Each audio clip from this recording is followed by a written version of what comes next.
విశాఖ జిల్లాలో పలు ప్రాంతాల్లో మోస్తరు నుంచి భారీ వర్షాలు కురుస్తున్నాయి. విశాఖ నగరంలో తెల్లవారుజాము నుంచి ఎడతెరిపి లేకుండా భారీ వర్షం కురుస్తోంది. భారీ వర్షానికి రహదారులు జలమయమయ్యాయి. అనేక ప్రాంతాల్లో వాహనాల రాకపోకలకు అంతరాయం ఏర్పడింది.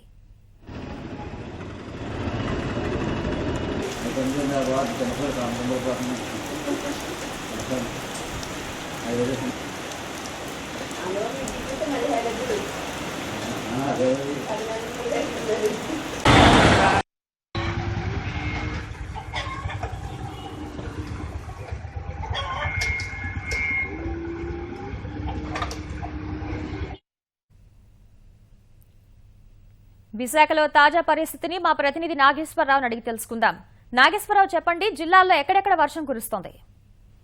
శ్వేత, చెన్నైకి సమీపంలో ఏర్పడినటువంటి వాయుగుండం ప్రభావంతో కోస్తా వ్యాప్తంగా కూడా అన్ని ప్రాంతాల్లో అక్కడక్కడ వర్షాలు కురుస్తున్నాయి. ప్రధానంగా విశాఖ నగరంలో వర్షాలు కురుస్తున్నాయి. విశాఖ నగరంతో పాటు జిల్లాలోని ఏజెన్సీ ప్రాంతాల్లోనూ, అలాగే మైదాన ప్రాంతాల్లోని అనకాపల్లి, యలమంచి తదితర ప్రాంతాల్లోనూ కొన్ని ప్రదేశాల్లో వర్షాలు కురుస్తున్నాయి. ఇవాళ ఉదయం నుంచి కూడా ఉదయం 8:30 నుంచి విశాఖలో జల్లులు పడుతూనే ఉన్నాయి. ఇప్పుడు కూడా వర్షం కురుస్తూనే ఉంది. నిన్న వాయుగుండ ప్రభావం కనిపించినప్పటి నుంచి కూడా రాత్రి కూడా కొద్దిసేపు విశాఖ నగరంలో వర్షం కురిసింది. ఇప్పటికే దక్షిణ కోస్తా ప్రాంతంతో పాటు కోస్తా ప్రాంతాల్లో వర్షాలు కురిసే అవకాశం ఉందని వాతావరణ శాఖ సూచనలు ఇచ్చింది. ఆ సూచనల ప్రకారం అన్ని ప్రాంతాల్లోనూ వర్షాలు కనపడుతూ ఉన్నాయి. ప్రధానంగా విశాఖతో పాటు కోస్తా జిల్లాల్లోని మరికొన్ని ప్రాంతాల్లో కూడా వర్షాలు పడుతున్నాయి. శాతం నాగేశ్వరరావు, చెప్పండి, ఇంకా ఈ వర్షాలు ఎన్ని రోజులు కొనసాగే అవకాశం ఉందని వాతావరణ శాఖ చెప్తోంది?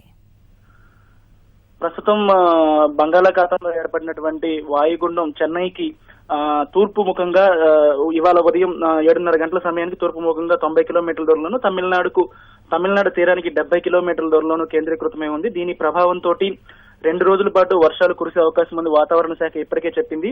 ఇవాళ సాయంత్రానికి ఈ వాయుగుండం తీవ్ర వాయుగుండంగా మారే అవకాశం ఉంది. ఆ తదుపరి ఇది తుఫానుగా కూడా రూపాంతరం తీసుకుంటుందని వాతావరణ శాఖ అధికారులు చెప్తూ ఉన్నారు. తుఫాను ప్రభావంతో మొత్తం మీద దక్షిణ కోస్తా ప్రాంతాల్లో ఎక్కువగా వర్షాలు కురిసే అవకాశాలు ఉన్నాయి. దక్షిణ కోస్తా ప్రాంతాల్లో భారీ నుంచి అతి భారీ వర్షాలు, అలాగే రాయలసీమలోని కొన్ని ప్రాంతాల్లో అతి భారీ వర్షాలు కురిసే అవకాశాలు ఉన్నాయి. ఇక మిగతా ప్రాంతాల్లో ఆంధ్రప్రదేశ్ లోని మిగతా కోస్తా జిల్లాల్లో కూడా అక్కడక్కడ భారీ వర్షాలు కురిసే అవకాశాలు ఉన్నట్లుగా వాతావరణ శాఖ చెప్పింది. దాదాపుగా 48 గంటల పాటు ఈ వర్షాల ప్రభావం ఉండొచ్చు. ప్రధానంగా దక్షిణ కోస్తా తీరంపై దీని ప్రభావం ఎక్కువగా ఉంటుంది. తుఫానుగా రూపాంతరం ఇప్పటికే వాయుగుండం ఉండడం వల్ల తుఫానుగా రూపాంతరం చెందిన క్రమంలో తీర ప్రాంతాల్లో బలమైన ఈదురుగాలు కూడా వీచే అవకాశం ఉంది. 60 కిలోమీటర్ల నుంచి 70 కిలోమీటర్ల వేగంతో ఈదురుగాలు వీస్తాయని చెప్పి వాతావరణ శాఖ ఇప్పటికే హెచ్చరించింది. దక్షిణ కోస్తా ఆ ప్రాంతంలో ఉన్నటువంటి మత్స్యకారులను కూడా సముద్రంలోకి వెళ్లవద్దని హెచ్చరికలు జారీ చేసింది. మిగతా ప్రాంతాల్లో కూడా అదే స్థాయిలో వర్షాలు కురుస్తాయి.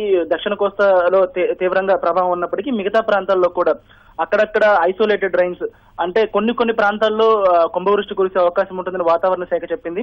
అయితే దక్షిణ కోస్తా మొత్తానికి ప్రభావం ఎక్కువగా ఉన్నప్పటికీ కోస్తాలోని కొన్ని ప్రాంతాల్లో అతి భారీ వర్షాలు కురిసే అవకాశం ఉంటుంది. శ్వేత, నాగేశ్వరరావు, ఇంకా వర్షాలు పడే అవకాశం ఉన్నందున అధికారులు ఎలాంటి చర్యలు చేపట్టే అవకాశం ఉంది?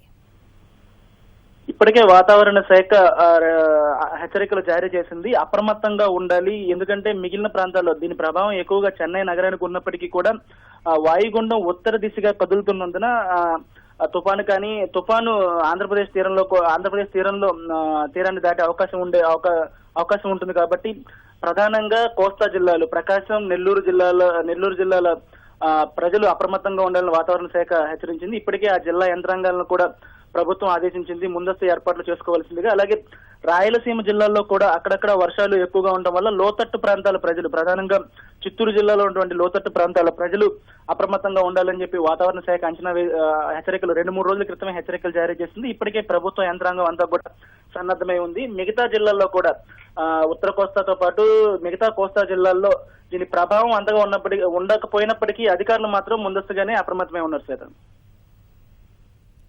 ధన్యవాదాలు నాగేశ్వరరావు.